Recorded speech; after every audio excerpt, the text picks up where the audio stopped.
na pala ng buhay kapag isang gwardya. Ang lahat ng tungkulin sa balikat nakaatang na. Pag kunting pagkakamali mo lang, mapapagalitan pa. Kaya ang trabaho ng isang gwardya, hindi basta-basta. Sabihin mo'y gwardya ka lang, huwag ka namang ganyan.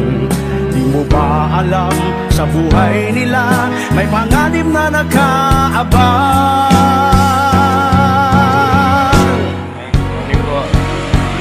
At kailangan mo'y kunting unawa kung mahigpit sila minsan. Dahil ang nais lang naman nila ay ang kapayapaan.